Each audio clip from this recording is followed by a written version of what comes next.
Olá, tudo bem? Seja bem-vindo a mais um conteúdo da área de informática básica e aplicada. Eu sou o professor Marcel Rios e no vídeo de hoje estarei falando sobre planilhas eletrônicas, mais especificamente sobre o Google Sheets, relacionado à planilha eletrônica do Google, e o Microsoft Excel. Vamos trazer as principais dicas de como utilizar as planilhas eletrônicas dessas duas plataformas. Vamos começar aqui então, falando primeiramente do Google Sheets. Ele é um editor de planilhas, compatível com o Microsoft Excel. Então, o Google permite que você submeta, arquivos como XLSX, como esse aqui, ou então o antigo XLS, que é a extensão antiga da planilha Excel. São duas extensões, a mais recente é essa aqui. E também ele faz a leitura de documentos como .ods, que são planilhas do LibreOffice, do OpenOffice. São planilhas gratuitas que a gente pode estar utilizando. Então, ele faz a leitura também, desses dois tipos de planilhas eletrônicas, da Microsoft e do LibreOffice. O que mais que a gente tem aqui? Com o Google Sheets, você pode criar e editar as tabelas, normalmente, muito de forma parecida com o Excel, gerando gráficos coloridos, planilhas de cálculos, com fórmulas integradas. Então, basicamente, as mesmas fórmulas que a gente utiliza no Excel, a gente pode utilizar também aqui no Google Sheets. É possível depois, ao final, fazer o download da planilha em vários formatos. O mais comum é o XLSX, que é o Excel, ou então o .ods, que é para abrir no Calc, no LibreOffice, ou então até mesmo exportar como PDF. Então, é possível você fazer esse tipo de download depois da sua planilha. Vamos então falar do mais conhecido, que é o Microsoft Excel. Permite utilizar tabelas para realização de cálculos ou apresentação de dados. Cada tabela é formada por uma grade, da mesma forma como acontece no Excel, também é no Calc, que é o concorrente do LibreOffice, ou ainda no Google Sheets, onde tem linhas e colunas. Basicamente, então, toda a planilha ela é composta de linhas e colunas. E aí tem uma nomenclatura muito importante, que é a célula. Então, a célula é justamente a lacuna, que você seleciona aqui, um quadradinho como esse, que ele recebe o nome da coluna. Então, perceba que cada coluna ela é organizada em ordem alfabética, A, B, C, D e assim vai. E as linhas são numeradas em ordem crescente, de forma numérica, 1, 2, 3, 4 e assim segue. Então, a célula ela recebe o nome da coluna seguido do número da linha. Então, a nomenclatura dela aqui, célula B3, é essa célula aqui que está selecionada, que vocês estão vendo. Beleza? Vamos falar um pouquinho mais sobre isso. A célula que está selecionada, normalmente ela fica com a borda mais espessa, Então, essa aqui é a célula que está ativada, a célula ativa. Aqui no canto inferior direito tem a alça de preenchimento, que normalmente você utiliza para replicar fórmulas, ou então para repetir o conteúdo aqui nas linhas de baixo, ou então para o lado. Aqui é o cabeçalho da coluna, como a gente disse, está organizado em ordem alfabética. O cabeçalho da linha organizado em ordem numérica.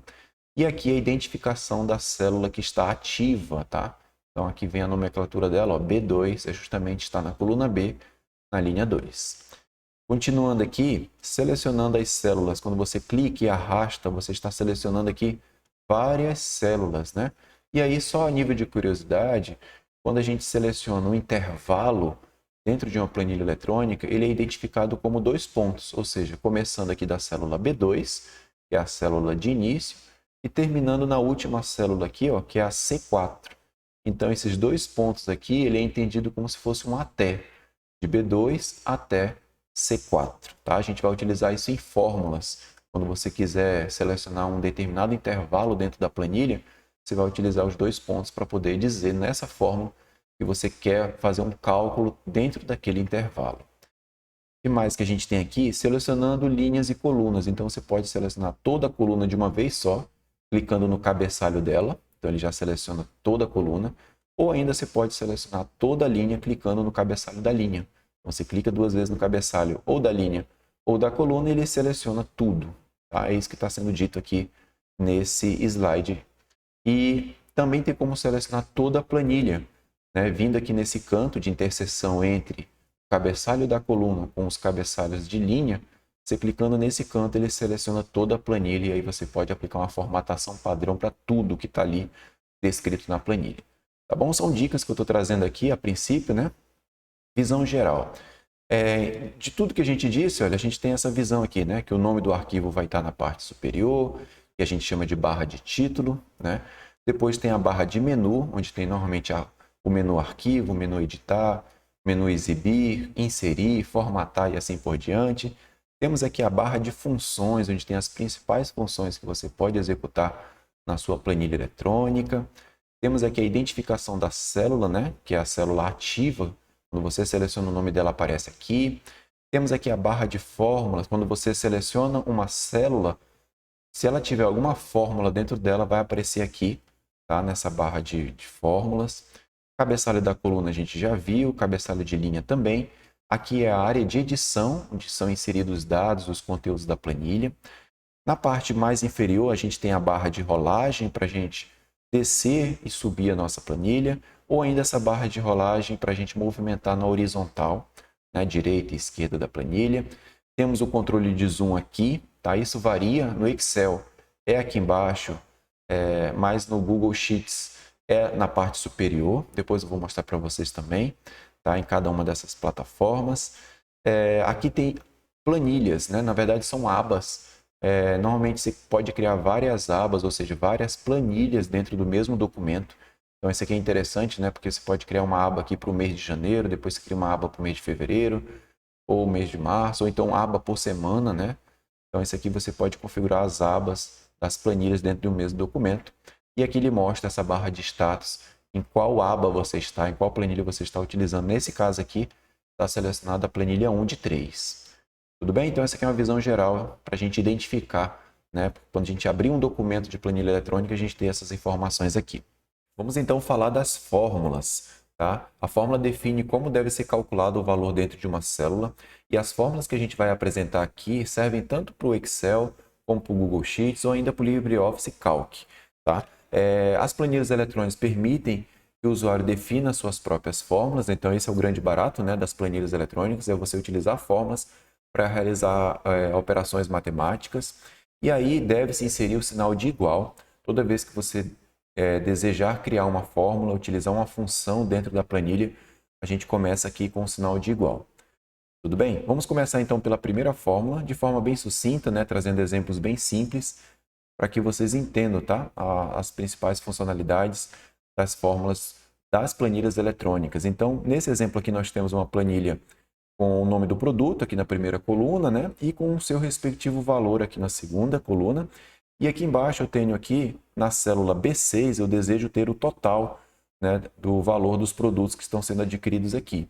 Então, qual fórmula a gente pode utilizar para somar esse intervalo aqui, começando do valor do computador e terminando aqui no valor da mesa de jantar, né? Então, a primeira fórmula que a gente pode utilizar aqui na célula B6 pode ser essa daqui, ó, sinal de igual. Então, eu digito nessa célula aqui o sinal de igual, B2, tá? Que justamente faz referência ao valor do computador, mais B3, mais B4, mais B5. Então, a gente pode digitar tudo isso, ou então colocar sinal de igual e sair clicando em cada uma das células e depois o sinal de mais, depois clica na próxima, sinal de mais, clica na próxima e assim por diante.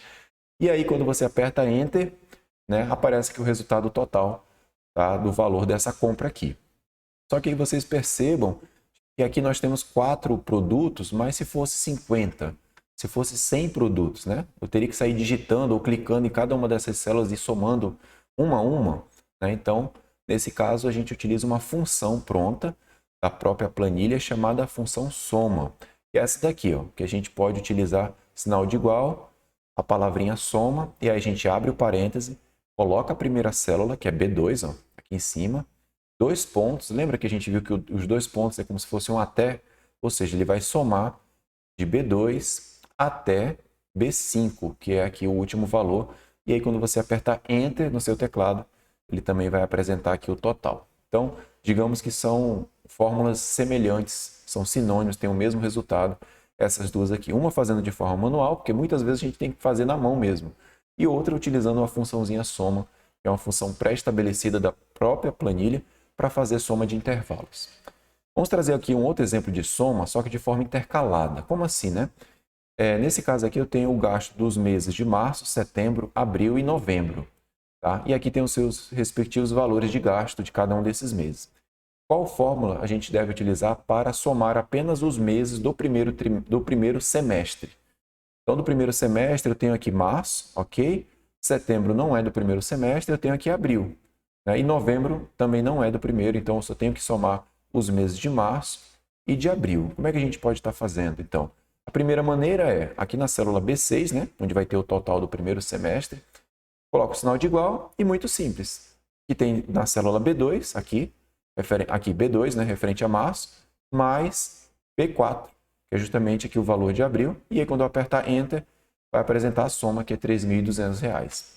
Essa é uma maneira que a gente fez manualmente, né? Selecionei a célula referente ao valor de março com a de abril e apertei Enter e ele somou.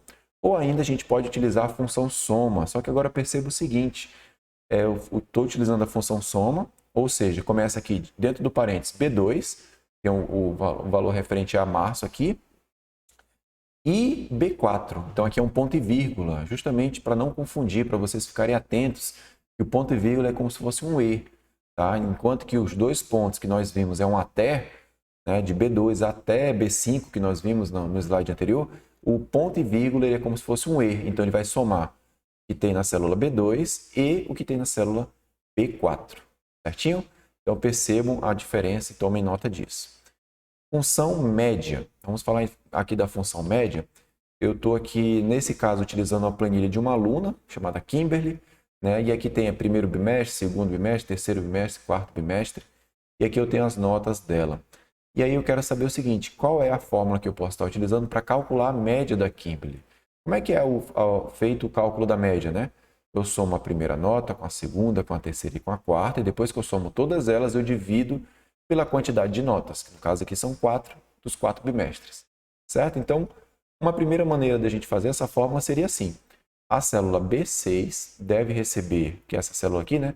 A seguinte forma, sinal de igual, e eu tenho aqui B2 mais B3 mais B4 mais B5, percebo que está dentro do parêntese, justamente por conta da ordem de precedência, né? Que se não tivesse esse parêntese, né, e eu tivesse colocado esse sinal de divisão aqui, ia primeiro fazer a divisão e depois iria fazer a soma. Então, para garantir que seja realizada primeiro a soma, então toda a soma está dentro do parênteses, das 4 notas, e depois que soma todo mundo, divide por 4. E aí eu teria aqui, ó, quando eu aperto Enter, a média, 57,50. Tá? Essa foi a média da Kimberly. Tá? Essa é uma maneira da gente calcular a média, mas tem outra função pronta também, tá? Pode ser substituída por essa função média. Então, você coloca aqui o sinal de igual, a palavrinha média, abre o parênteses e aí você diz qual é o intervalo que você quer. De B2, ou seja, da primeira nota da Kimberly, até B5, que é a última nota dela aqui, ó. Tá? E ele vai calcular a média automaticamente, também vai dar esse mesmo resultado aqui de 57,50, é a média dela. Então, percebo que tem duas maneiras da gente fazer também. Uma criando a fórmula e a outra utilizando uma função. Vamos então trazer agora a fórmula da condicional, que é para saber a situação de cada um dos alunos. Nessa planilha aqui eu tenho aqui os alunos, né, uma listagem de alunos com as suas respectivas notas. E qual é a fórmula para verificar se o aluno está aprovado? Tá? Saber aqui se a situação dele é aprovado ou reprovado, considerando a média 60, tá? Numa escala de 0 a 100. Então, se ele tirou igual ou maior que 60, ele fica aprovado. Se ele tirou menor que 60, né, ele fica como reprovado aqui. Como é que a gente poderia criar uma formulazinha condicional? Então, aqui na célula, né, na célula C2, né, que no caso a gente está fazendo aqui para o primeiro caso, que é o Fábio. A gente vai fazer aqui, né? Deve receber a seguinte fórmula. Sinal de igual, que é para a gente sinalizar a planilha que estamos criando uma fórmula. A gente utiliza esse comandozinho aqui chamado se. Aí aqui vem a condição, né? Que dentro da célula B2, que é justamente a nota do Fábio, ó, B2 está aqui 50. 50 é menor do que 60. Estou verificando se a nota do Fábio é menor que 60. Se for menor do que 60, ele escreve aqui, ó, reprovado. Então, escreve reprovado. Se não, ele escreve aprovado. No caso do Fábio, 50 é menor do que 60? É. Então, quando você apertar Enter nessa fórmula, ele vai escrever aqui reprovado. Tá bom? Depois que você fizer isso, você pode aplicar para os demais alunos, só clicando aqui na alça de preenchimento, aqui no cantinho, né, e arrastando que ele vai aplicar a fórmula para as respectivas linhas aqui de cada um dos alunos, colocando aprovado e reprovado e assim por diante, dependendo da situação.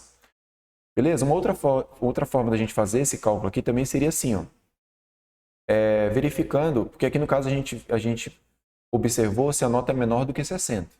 Tá? Mas se eu quisesse fazer uma fórmula fazendo o contrário, é só mudar o sinal, né? Então no caso aqui seria verificando se o que tem em B2 é maior ou igual a 60. Né? Se for maior ou igual a 60, aí troca aqui, né? É aprovado, se não, reprovado. Então percebo que se eu inverter o sinal aqui, eu tenho que inverter aqui também. Tá? Então eu percebo que aqui, se a nota do Fábio, que é 50, é maior ou igual a 60, não é, né? Mas se fosse maior, entraria no aprovado. E como não é, é menor, né? Então ele escreve reprovado do mesmo jeito. Fábio não tem escapatória. Tá bom? E aqui tem um teste lógico, né? Aqui é a estrutura da fórmula. Se teste lógico, o valor for verdadeiro, ele escreve o que vem aqui na primeira opção. Se o teste lógico der falso, ele escreve o que está na segunda posição. Tá? Só para vocês terem aqui o entendimento de como é construída essa fórmula aqui da condição. Tudo bem? Vamos falar agora de como a gente pode estar replicando. Como eu dei o exemplo para vocês, né? A gente clica aqui na alça de preenchimento e a gente replica os dados. Ele copia o conteúdo que está aqui, olha só, e quando a gente arrasta, ele replica para as células de baixo. Tá? Isso acontece com as fórmulas. Você cria uma fórmula para uma linha, você quer aplicar para os demais, clica no cantinho aqui e arrasta que ele vai aplicar para todo mundo. Tem uma outra informação também que é importante, que às vezes cai em prova de concurso, na sequência numérica, por exemplo, tem o número 1 aqui. Tá? Quando você clica e arrasta, ele replica. Ele replica o número 1 novamente aqui para baixo. Porém, se você quiser que ele fique na ordem crescente, você aperta o CTRL, pressiona o CTRL no seu teclado, e aí você clica e arrasta. Ele vai trazer aqui a ordem crescente, a ordem numérica de forma crescente, a partir do número que você selecionou. Tá bom? Então, deixa essa dica aí para vocês também. Função máximo e mínimo. Vou estar ensinando também essa aqui para a gente finalizar. A máximo e mínimo e também o contador, que às vezes cai também, é importante a gente ter esse domínio. Retorna um valor máximo ou um valor mínimo dentro de um determinado intervalo. Então, por exemplo, eu tenho aqui nessa planilha a altura do José, da Maria, do Jonas e da Lorena. Imagina que isso aqui são as alturas deles, certo? E aí, dentro dessa altura, eu quero saber quem é o maior dessa turma. Tá? Eu quero criar uma fórmula que vai varrer as alturas e me retornar o valor, né, maior. Então, no caso, eu posso estar utilizando aqui a fórmula máximo igual máximo, abre parênteses, né? Coloco aqui um intervalo de A2, ou seja, dessa primeira célula aqui, até, que é os 2 pontos, né? Até D2, que é a altura da Lorena, ou seja, ele vai pegar o máximo dentro desse intervalo aqui de A2 até D2, e então ele vai retornar aqui 1,75, que é a altura do Jonas. Ó. Tá? Então ele vai varrer todas essas células e vai trazer a maior altura, que é de 1,75. Certinho? Se eu quiser pegar o menor, que é o mínimo, né, agora, também a gente utiliza uma funçãozinha pronta, ó, chamada mínimo, então sinalzinho de igual, mínimo, de A2 aqui da altura do José até a altura da Lorena, D2, ele vai me trazer, quando você apertar Enter, quem é o mais baixinho, ó, de 1,65, essa aqui é a altura mínima que está aqui dentro desse intervalo. Tá bom? Então, são duas maneiras também da gente calcular o máximo e o mínimo utilizando essas funções da planilha eletrônica. Vamos falar agora da função contador, que retorna um valor referente à contagem de números existentes dentro de um intervalo. Então, no caso aqui, a gente já viu que nessa planilha das alturas do José, da Maria, do Jonas e da Lorena, né, nós fizemos o cálculo do maior, né, descobrimos quem é o maior, descobrimos também quem é o menor, né, fizemos aqui o cálculo do máximo e do mínimo, porém eu quero fazer aqui a quantidade de pessoas que tem nessa turma. Né? Eu quero quero fazer uma função aqui, criar uma função que conte quantos alunos tem nessa turma. No caso aqui, visualmente é fácil, né? A gente sabe que tem 4. Mas de forma automática, como é que eu poderia estar utilizando? Esse contador aqui, ó, sinal de igual, conte, ponto num, como se fosse contagem de números, tá? Contagem numérica, conte, ponto num, e eu coloco o intervalo que eu quero que faça essa contagem.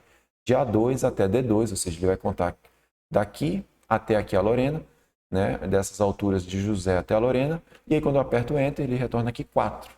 Então, automaticamente, ele faz essa contagem dentro do intervalo que você indicar. E aí, por fim, função contador com condicional. Então, retorna um valor referente à contagem de números existentes dentro de um intervalo, verificando um determinado critério. Agora, ele não vai contar todo mundo. Né? Eu vou trazer um exemplo aqui para a gente, né, utilizar. A gente já utilizou o maior, que é o máximo, o o menor utilizando a função mínima e utilizamos também o contador aqui de pessoas dentro da turma, que são 4.